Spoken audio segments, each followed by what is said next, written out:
मुसलमानों को जितनी कामयाबियां मिली उनका पस मंजर सिर्फ इतना था कि अल्लाह तबारक व तआला ने अपने बंदों की मदद फरमाई। और अब ताला ने कुरान मजीद में इस हकीकत का बयान किया, फरमाया बलिल्लाहु मौलाकुम, फरमाया बल्कि अल्लाह तुम्हारा मौला है, वहुव खैरुन नासिरीन, और वो बेहतरीन मददगार है। वो जो रब तुम्हारा मौला है वो बेहतरीन मददगार है। और अगर वो मदद करे तुम्हारी, सूरह आले इमरान में आगे जाके इरशाद फरमाया अगर अल्लाह मदद करे तो फिर तुम पर कोई गालिब नहीं आ सकता, और अगर वो तुम्हारी मदद छोड़ दे तो फिर कोई तुम्हारी मदद कर सकता, कोई मदद नहीं कर सकता। बदर की जंग भी और फतेह मक्का भी रमज़ान मुबारक में हुआ है। मैं दोनों पर गौर कर रहा था तो एक नया मजमून मेरे जहन में आने लगा। बदर की जो जंग है उसमें भी एक अजीब इनकलाब आया है कि 313 ने 1000 से मुकाबला किया, और जिन 1000 से मुकाबला किया वो असलहे से लैस थे, और ये जो 313 हैं इनके पास 6 जिरहें, 8 तलवारें, चंद घोड़े। लेकिन अल्लाह ने कामयाबी दी तो खुद रब ने बयान किया किस तरह दी। फरमाया वलक़द नसरकुमुल्लाहु बिबदरिन व अंतुम अज़िल्ला, वो कामयाबी इस तरह मिली है कि रब ने तुम्हारी मदद की थी, तुम तो कमजोर थे, अल्लाह ने बदर में तुम्हारी मदद की, तुम जीत गए। वलक़द नसरकुमुल्लाहु बिबदरिन व अंतुम अज़िल्ला, अल्लाह ने बदर में तुम्हारी मदद की, तुम तो कमजोर थे। फिर फतेह मक्का नसीब हुई तो उसमें भी बेहतरीन मनसूबाबंदी नबी पाक अलैहिस्सलाम ने फरमाई, बेहतरीन हिकमत अमली हुजूर ने अपनाई।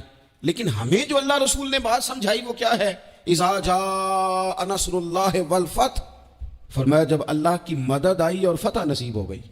ये अल्लाह ने मदद फरमाई तुम्हारी, यहां भी फतेह मक्का भी अल्लाह की मदद से, जंगे बदर भी अल्लाह की मदद से। वो जो मदद है अल्लाह ताला की, जब वो हम ये करते हैं कि हम अपनी सारी जिंदगी सियासत की नजर कर दें। हमारी सियासत सिर्फ मुल्क में नहीं होती, हमारी सियासत खानदान में भी होती है।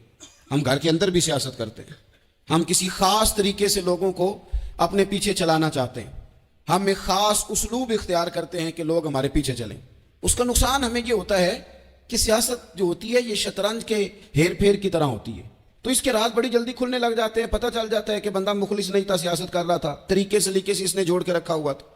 हम हर जगह सियासत के बलबोते पर चीजों को लेकर चलना चाहते हैं, सियासतें नाकाम हो जाती हैं, सियाने सियाने लोग फेल हो जाते हैं। बचता सिर्फ वही है जिसके पीछे रब ताला की मदद शामिल हाल होती है। अपनी जिंदगी के अंदर हम जो कुछ भी कर रहे हैं, जिस शोबे से भी हमारा ताल्लुक है, आज हमने इस बात पे गौर करना है कि पहले तो ये गौर कर लें कि जो काम हम कर रहे हैं क्या वो काम ऐसा है कि उसमें अल्लाह की मदद हमें मिलेगी। अगर आप कोई माज़अल्लाह नाजायज काम कर रहे हैं, फेले हराम का इर्तिकाब कर रहे हैं, तो उसमें तो मदद इलाही आएगी नहीं। पहले तो ये देखें जो कर रहे हैं वो काम मदद इलाही वाला है, और अगर अल्लाह ताला की मदद वाला वो काम है फिर उस पर गौर करें कि क्या हमने मालिक से मदद का सवाल किया है, हमें मदद मुयस्सर आ रही है। वो मैंने बुजुर्गों से एक बात सुनी थी, वो बड़ी याद रह गई। वो फरमाया करते थे काबिलियत भी बड़ी चीज है लेकिन कबूलियत सबसे बड़ी चीज है। काबिल होना भी बड़ी बात है लेकिन ज्यादा बड़ी बात यह है कि उसकी बारगाह में कबूल भी है कि नहीं। अपनी जिंदगी में अल्लाह की मदद की तरफ बढ़ें, मालिक की मदद का हुसूल इख्तियार करने की कोशिश करें, अल्लाह के साथ अपने आप को जोड़ें। अगर अल्लाह की मदद नसीब हो, ये जो हम जितना डरते रहते हैं, सहम में रहते हैं, परेशान रहते हैं, कोई क्या कर देगा। हमारे यहाँ ना हर शोबे में माज़अल्लाह एक माफिया है, इल्ला माशाअल्लाह। वो माफिया कहता है मेरे साथ मिलोगे तो मैं चलने दूंगा, वरना मैं नहीं चलने दूंगा। मार्केट में आ ही नहीं सकता फलाना बंदा, क्योंकि यहाँ हमारा कब्जा है। और मेरे भाई फिर बहुत सारे लोग जिनकी नीयतें और इरादे बड़े अच्छे होते हैं शुरू में, वो भी उस माफिया का शिकार हो जाते हैं और उनके रंग में रंग जाते हैं।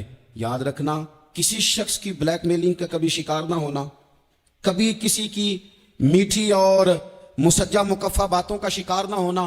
कोई क्या कर सकता है अगर अल्लाह मददगार हो तो। जिसको रब करीम उठाना चाहे उसे कोई गिरा सकता है।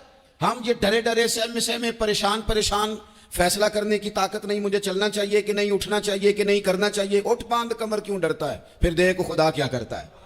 हजरत अब्दुल्ला इब्न अब्बास फरमाते हैं मेरे नबी पाक अलैहिस्सलाम ने मेरी तरबियत फरमाई, हुजूर ने मेरी तरबियत फरमाई, और महबूब पाक अलैहिस्सलाम ने फरमाया अब्दुल्ला याद रखना, ये नौजवान दोस्त मेरी बात लिख लें, परेशान लोग मेरी बात लिख लें, जिनके पास कुव्वत फैसला नहीं वो इस बात को लिख लें।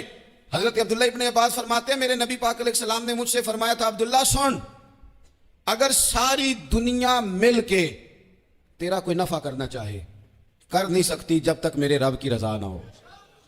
और फरमाया सारी दुनिया मिल के तेरा कुछ बिगाड़ना चाहे तो अब्दुल्ला बिगाड़ नहीं सकती जब तक रब करीम की हिकमत का तकाजा ना हो। लोगों से डरना, लोगों की तरफ देखना, ماحول دیکھ کے اپنے راہ کا تعین کرنا، ہر بندے کے خیالات کے مطابق ڈھلنے کی کوشش کرنا، فلانا نہ ناراض ہو جائے، فلانا نہ ناراض ہو جائے، وہ جس نے ہونا ہو جائے، بس رب رسول ناراض نہ ہو۔